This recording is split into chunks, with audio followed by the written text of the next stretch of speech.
All right, what's next here in the CU podcast here? Oh, it's been a banner few months for game preservation, right? It's been a banner few years. Yeah, it has been. That's right. Hidden Palace, our pals at Hidden Palace, another release. This just came out in the new year, within the past week. It was a combination of Hidden Palace and a cutting room floor combination. The Super Star Wars Sega Genesis prototype. Yes. So Super Star Wars was actually at one point in time in development for the Sega Genesis, which I actually never knew about. Apparently this was mentioned briefly in some magazines of the time. So yeah, I love the Super Star Wars games. They're difficult, but they're fun. They're some of the first movie-based games that I remember actually liking. They're excellent games, all three of them. As a kid. They use the Mode 7 graphical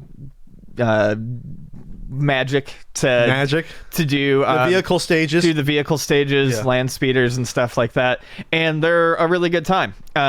Technically excellent games. They follow the movies as well as you can. They expand upon them a little bit with enemies.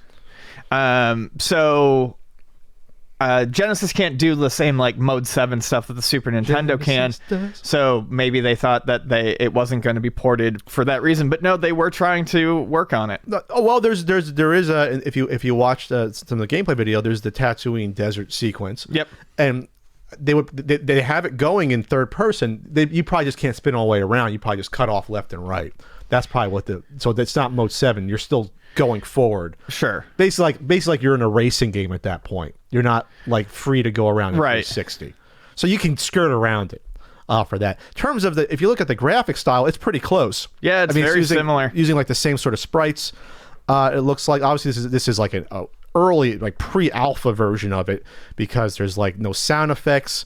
When you hit guys, they just disappear.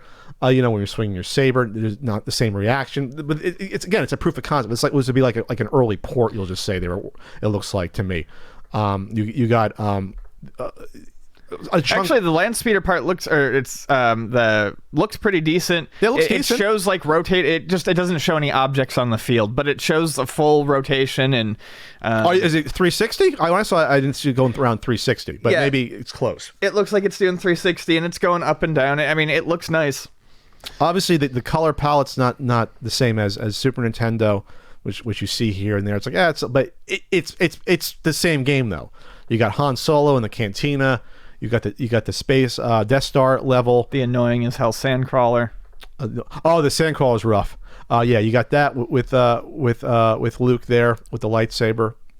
The animations are the same. So again, this is like an early port here. So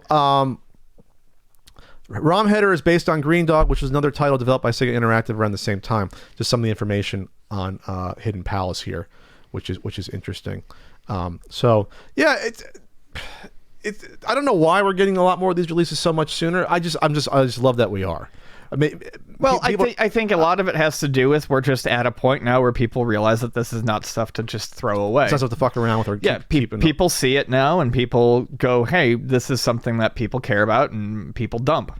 So, I think they try to get it into hands more. Whereas, 10, 15 years ago, people cleaning out these desks don't think anything about what's on them. Sure. So it's just awareness, seeing other releases. Trying to see if it's 360 on this sandcrawler right here. I mean, I don't know. It gets the job done. Close enough.